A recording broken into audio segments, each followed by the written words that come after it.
हार्दिक अभिनंदन और स्वागत।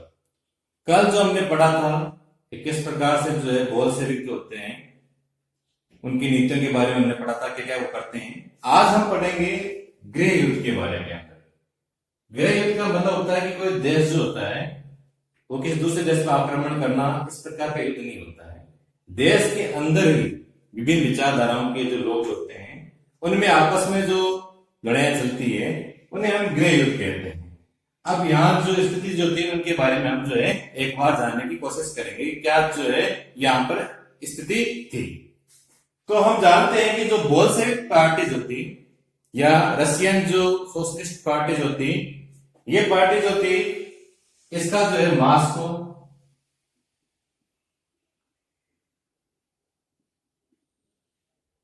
पेट्रोग्राद,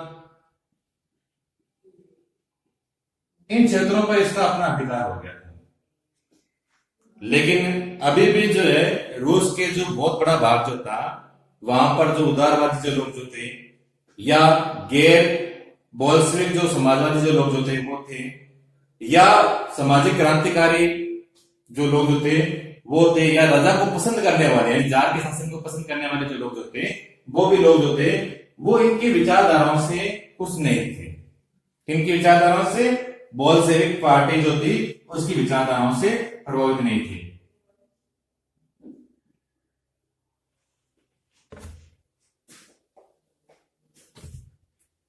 तो बोल्शेविक पार्टी जो है इन पार्टी से जो है वो लोग नाराज थे और इनकी नीतियों की जो है वो आलोचना करते थे। अब हम देखेंगे कि क्या होता है। बोल्शेविक पार्टी जो है क्या घोषणा करती है उस समय की जो घोषणाएं होती है उनके अंदर जो है, तो ये कहते हैं कि भूमि पुनर्वितरण की जाएगी। भूमि जो है उसका जो है पुनर्वितरण होगा। और भूमि पुनर्वितरण का मतलब क्या होगा कि जो जमीनें किसानों की थी वो जमीनें वापस जो है वो किसानों को मिलेगी। ऐसा करने से क्या होगा कि बहुत सारे सैनिक जो सेना के अंदर थे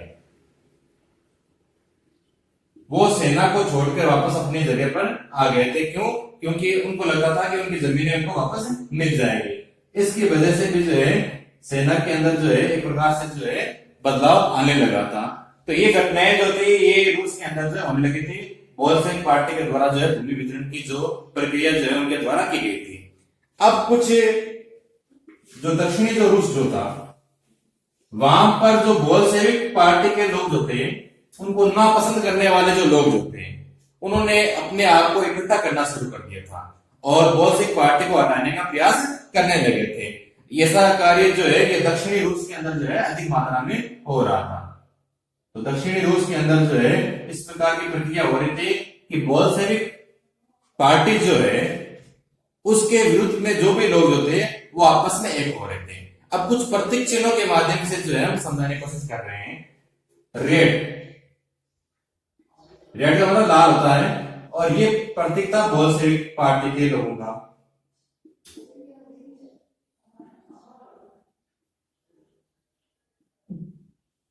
दूसरा था व्हाइट। ये व्हाइट जो था ये उन लोगों का प्रतीक था जो जारशाही को पसंद करते थे, यानी कि जो पहले से जो राज परिवार जो थे उनके जो राजतंत्र जो था उनको पसंद करने वाले जो लोग जो थे वो राजा को पसंद करने वाले जो लोग जो थे वो सारे सारे जो है व्हाइट के अंदर आते थे। और तीसरा जो था प्रतीक जो था वो था ग्रीन। और इसके अंदर ग्रीन के अंदर जो है सामाजिक जो क्रांतिकारी जो थे वो लोग जो इसके अंदर आते थे।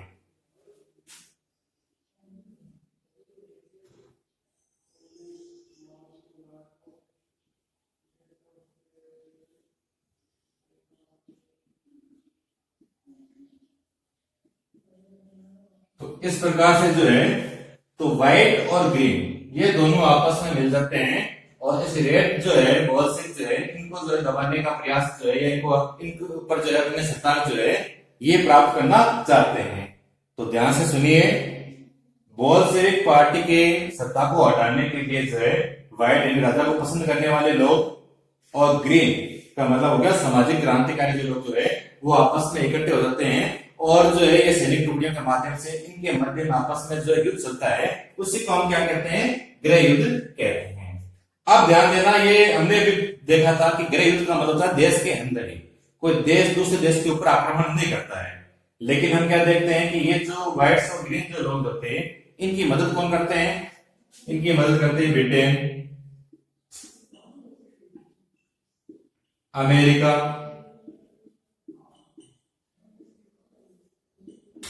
जापान और फ्रांस। किस प्रकार से मदद करते हैं, हथियारों के माध्यम से, पैसों के माध्यम से इनकी मदद करते हैं ताकि ये बोल्शेविक पार्टी जो है इसको हटाया जा सके। अब ये लोग इसकी मदद क्यों करते हैं, क्योंकि ये घटना जो है 1917 के बाद की है और उससे पहले जो है 1914 के अंदर जो है प्रथम विश्व युद्ध होता है। तो अब धीरे धीरे जो रूस जो था ये जो क्या चाह रहा था, ये समाजवाद की स्थापना करना चाहता था, यानी मजदूरों का शासन जो हो इस विचारधारा का इनकी विचारधारा थी। और ये जो देश जो थे इनकी विचारधारा थी पूंजीवादी। तो इस कारण जो है इनकी विचारधाराओं के अंतर के कारण जो है ये लोग इनके विरोधी थे, ये नहीं चाहते थे कि हमारे यहाँ पर भी जो है समाजवाद आ जाए। तो इसलिए ये इनकी मदद कर रहे थे और इस कारण से इन दोनों के मध्य में जो आपस में जो है गृह युद्ध की स्थिति जो थी वो बनी हुई थी। अब ये जो स्थिति बनी हुई थी इसका जो है क्या प्रभाव पड़ता है, ध्यान दीजिए।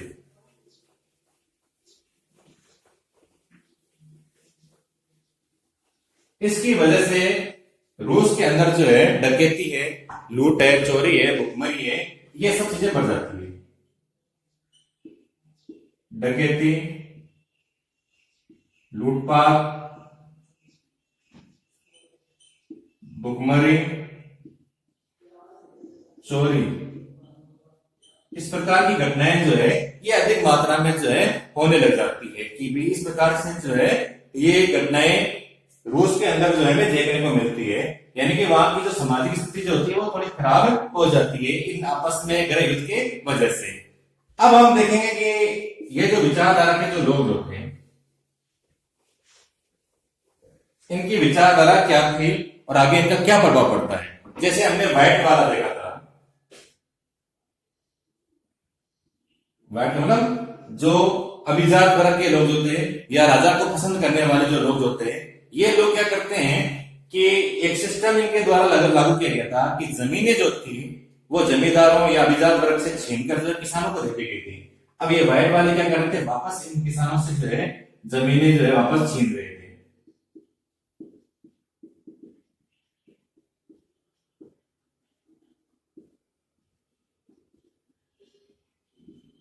अब जब ये ऐसा कर रहे थे व्हाइट वाले, तो देखो अपने आप जो है ये किसान जो लोग जो है ये किनको पसंद करने लगे थे, बोल्शेविक पार्टी को, क्योंकि उनके साथ उनकी जमीनें जो है ये छीनने का काम कर रहे थे।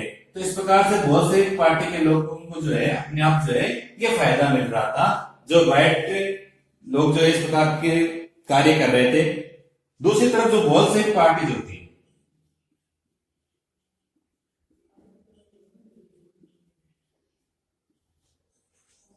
या रशियन जो समाजवादी सोशलिस्ट पार्टी जो थी, कह दीजिए जो इनका कम्युनिस्ट पार्टी जो थी, जो इनका नाम बदला हुआ था, तो ये बोल्शेविक जो थे ये क्या कर रहे थे, बोल्शेविक जो थे इनकी मदद जो है कौन कर रहे थे, गैर,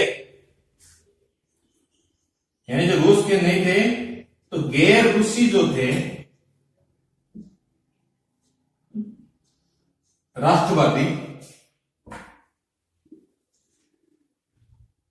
वो इनकी मदद कर रहे थे।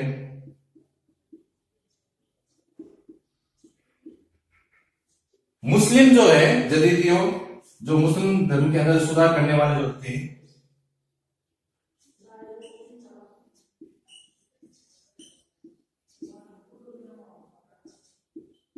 के द्वारा भी जो है इन बोल्शेविकों की जो है मदद की गई थी। ये भी बोल्शेविक विचारधारा से जो है प्रभावित हुए थे और इनकी मदद कर रहे थे।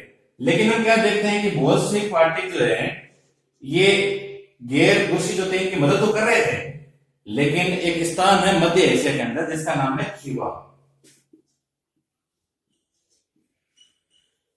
इस स्थान पर जो है ये लोग जो होते हैं, इनके जो राष्ट्रवादी जो नेता जो है खीवा के, उन नेताओं को ये मारते हैं।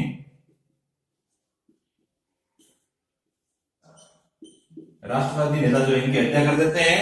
क्यों कर देते हैं? कि इनको लगता है बहुत से पार्टियों में ये समाजवाद के विरोधी है। जब ऐसी घटना घटित हो जाती है तो ये राष्ट्रवादी जो लोग जो है ये उलझन फंसाते हैं कि कैसे बातें करते हैं। कभी तो ये किसानों की मदद की बात करते हैं, कभी हमारे लोगों को, नेताओं को ये मार रहे हैं।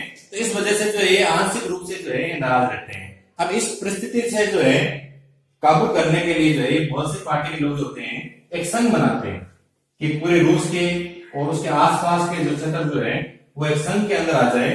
तो सोवियत संघ की स्थापना की जाती है कि सोवियत संघ के अंदर जो है ये आपस में सभी लोग जो है, जो गैर रूसी जो है, वो भी इसके अंदर जो है आपस में मिल सकते हैं और उनको कुछ छूट दे दी जाएगी। इस प्रकार से बहुत सारे जो क्या छूट दे दी जाएगी कि इनके जो राजनीतिक स्वायत्ता थी उन लोगों को जो है राजनीतिक जो है स्वायत्ता जो है वो दे दी जाएगी। कहने का मतलब क्या है कि वो अपने क्षेत्र से जो है कुछ लोगों को चुन सकते हैं, प्रतिनिधि जो है वो बना सकते हैं। ये रूस के द्वारा जो है छूट दे दी जाती है।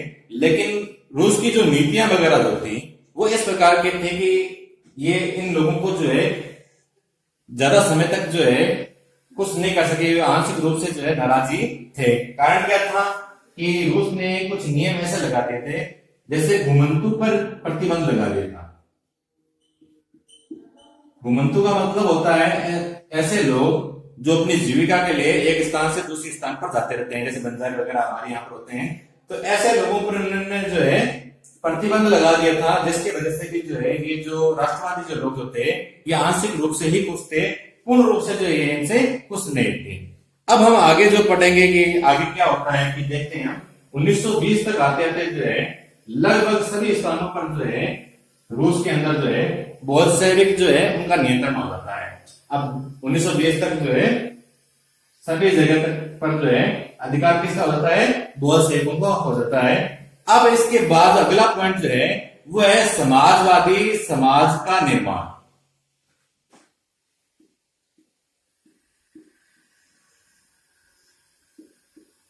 समाजवादी समाज का निर्माण। अब हमने देखा कि इनकी जो नीतियां जो थी वो इन्होंने लागू करना जो है शुरू कर दिया था कि समाज के अंदर भी जो है वो भी कैसा हो, समाजवादी बने। ये इनकी नीतियां थी बोल्शेविक पार्टी की, या हम कह सकते हैं रशियन कम्युनिस्ट पार्टी जो थी उनकी ये नीतियां थी। तो ये क्या करते हैं गांधी जी? सबसे पहले तो जो उद्योग धंधे जो है उनका ये क्या करते हैं? राष्ट्रीयकरण कर देते हैं।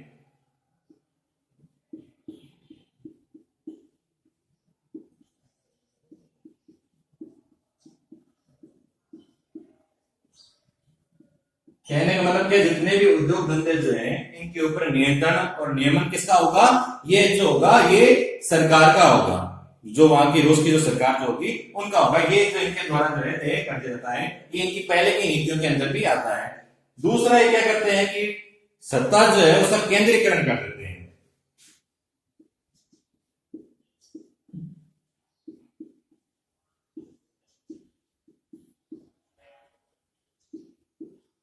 कि जो कुछ अफसर लोग जो है वो जो नीतियां वगैरह बनाते हैं उन नीतियों को जो है सभी लोग जो है फॉलो करेंगे, उनको मानेंगे और उन्हीं के अनुसार जो कार्य किया जाएगा। तो एक एक केंद्र से जो है सारे रूस के अंदर जो है नीतियां वगैरह जो है वो निर्माण की जाएगी। उसके अलावा जो है ये योजना बनाना, तो पंचवर्षीय योजनाएं जो है सबसे पहले जो है रूस के द्वारा ही बनाई गई थी। हम भी अभी देखते हैं ना, जैसे हमारे पहली योजना आयोग था जिसके अंदर 5-5 सालों से जो है कुछ योजनाएं बन रही थी, उसके स्थान पर अब क्या बन गया? नीति आयोग बन गया है। तो ऐसे प्रकार ये जो योजना आयोग जो बना था भारत के अंदर, ये रूस से की प्रेरणा से बना गया है। अब हम देखेंगे कि ये योजनाएं 5 वर्ष जो है पंचवर्षीय योजनाएं जो है इनके द्वारा जो है बनाई गई थी, जिनके अंदर जो है उद्योग धंधे वगैरह जो है या अनेक प्रकार के जो कार्य जो है उनके अंदर जो है सुधार जो है किया जा सके। ये कब से कब हुई थी? 1927 से लेकर 32 तक और 1933 से लेकर 1938 तक ये जो है योजनाएं जो इनके द्वारा जो है लागू की गई थी, जिसके द्वारा जो है इनके उद्योग धंधे व्यवसाय वगैरह जो है इनके अंदर जो है काफी मात्रा में जो है सुधार किया जा सकते थे। हम क्या देखते हैं कि तेल है, स्टील है, कोयला है, इन सब के अंदर जो है बहुत अधिक मात्रा में जो है उत्पादन जो है बढ़ता है। लगभग 100% जो है उत्पादन जो है अधिक होने लग जाता है इनके अंदर, तेल के अंदर, स्टील के अंदर, कोयले के अंदर। तो ये सब जो परिवर्तन जो होता है इन योजनाओं के माध्यम से होता है और बहुत सारे औद्योगिक नगर जो है वो भी वहां पर जो है बसने लग जाते हैं। अब इन औद्योगिक नगरों से जो है कुछ समस्याएं भी होती है। कैसे हो जाती है? जैसे एक क्षेत्र के अंदर जो है स्टील संयंत्र लगाया जाता है, तो उस स्टील संयंत्र को लगाने के लिए जो है 3 वर्ष के अंदर जो उसको पूरा कार्य करना पड़ता है, इसलिए मजदूर जो लोग होते हैं उनसे जो है बहुत अधिक मात्रा में काम करवाया जाता है। इसकी वजह से जो मजदूर जो लोग होते हैं जो काफी परेशान हो जाते हैं कि इतने कम समय के अंदर अधिक घंटों तक उन्हें काम करना पड़ता है। छोटे जो बच्चे जो होते हैं उनको भी जो है उनके अंदर कार्य करना पड़ता है, तो ये एक प्रकार की समस्या हो जाती है। इसी प्रकार जो है जाड़े के दिनों में, सर्दियों के दिनों में जो है जो रिहायशी जो क्वार्टर जो होते हैं वहां पर जो है मजदूर जो काम करते थे उन्हें जो है काफी नीचे पर आकर जो है वगैरह करने के लिए जाना पड़ता था। तो इतने कम टेम्परेचर के अंदर जो है उन्हें ऐसा काम करना पड़ता था, तो इसकी वजह से भी जो है वो काफी परेशान थे। इन जो समस्याएं जो आ रही थी, इन समस्याओं को समाप्त करने के लिए भी कुछ प्रयास किए गए थे। तो उन्होंने किसान मजदूरों की दशाओं को सुधारने के लिए भी कुछ प्रयास किए थे। पहला प्रयास तो क्या किया गया था कि उनके लिए जो स्कूलों का निर्माण किया गया था, इनकी विश्वविद्यालय वगैरह जो इस प्रकार के बनाए गए थे, क्योंकि हमने देखा था कि फरवरी की क्रांति होती है, अक्टूबर की क्रांति होती है, फिर गृह युद्ध वगैरह होता है, तो लंबे समय से जो है लोग डिस्टर्ब रहते हैं, उनके बच्चे वगैरह पढ़ नहीं पाते हैं, तो उनके लिए पढ़ने के लिए जो व्यवस्था जो है की जाती है। दूसरी बात जो है कि औरतें वगैरह जहां काम करते थे तो उनके बच्चे भी उनके साथ में होते थे, तो अक्सर हम देखते हैं कि औरतें जो बच्चों को संभालते हैं, तो उनके लिए जो है बालवाड़ी ऐसी व्यवस्था है कि बच्चे जो है मैदान के अंदर खेलते रहे और औरतें काम करती रहे, ऐसी व्यवस्थाएं जो है महिलाओं के लिए की गई थी। उनके स्वास्थ्य के लिए जो है सस्ती व्यवस्था की गई थी कि उनके स्वास्थ्य में जो है सुधार आए, उनके रहने के लिए जो है कम कीमत पर जो है उन्हें मकान वगैरह मिल सके, ऐसी मकान की व्यवस्था जो है की गई थी।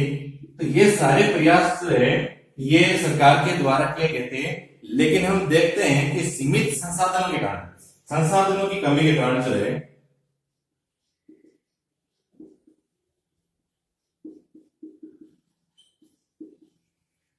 संसाधनों की कमी के कारण जो है ये सारी नीतियां जो है ये आंशिक रूप से ही सफल हो पाती है, पूर्ण रूप से जो है ये सफल नहीं हो पाती है। तो ये सारे कार्य जो है ये किए जाते हैं। तो आज के अध्ययन हमने क्या देखा था कि बहुत सारी पार्टी जो होती है उनके विरुद्ध में जो है व्हाइट और ग्रीन जो है यानी कि राजा को पसंद करने वाले और सामाजिक क्रांतिकारी जो लोग होते हैं ये हो जाते हैं। इनको मदद करने के लिए फ्रांस है, ब्रिटेन है, जापान है, ये देश इनकी मदद करते हैं। अमेरिका देश जो है क्यों करते हैं? क्योंकि ये पूंजीवादी देश है और ये नहीं चाहते थे कि पूरे देश के अंदर जो समाजवाद जो है फैले। आखिर हम क्या देखते हैं कि जो बोल्शेविक पार्टी जो होती है ये पूरे रूस पर जो है अपना अधिकार कर लेती है और उसके बाद जो ये समाजवादी समाज जो है उसकी स्थापना करती है। इसके लिए ये बहुत जो उद्योग जो है उनका जो राष्ट्रीयकरण करते हैं, उद्योग धंधे बहुत अधिक मात्रा में लगाए जाते हैं, पंचवर्षीय योजनाएं बनाई जाती है जिसके द्वारा जो है उद्योग धंधों में काफी विकास होता है। शहर जो है वहां पर उद्योग नगरियां जो है बस जाती है, लेकिन इसके द्वारा इसके दुष्परिणाम भी होते हैं कि मजदूरों को बहुत अधिक घंटों तक काम करना पड़ता है, उनके छोटे छोटे बच्चों को काम करना पड़ता है, उनके बच्चों की जो पढ़ाई वगैरह जो खराब हो जाती है। उनके सुधार के लिए भी बहुत सारे काम करते हैं कि उनको मजदूरों को रहने के लिए स्थान मिले, पढ़ने के लिए व्यवस्था हो, लेकिन सीमित संसाधनों की वजह से ये सारी जो व्यवस्थाएं जो है ये पूर्ण रूप से सफल नहीं हो पाती है। तो ये आज का अध्याय के अंदर हमने पढ़ा था और अब जो हम जो है इसको अच्छे तरह से घर पर अध्ययन करेंगे तो इस बात को समझ सकेंगे। धन्यवाद।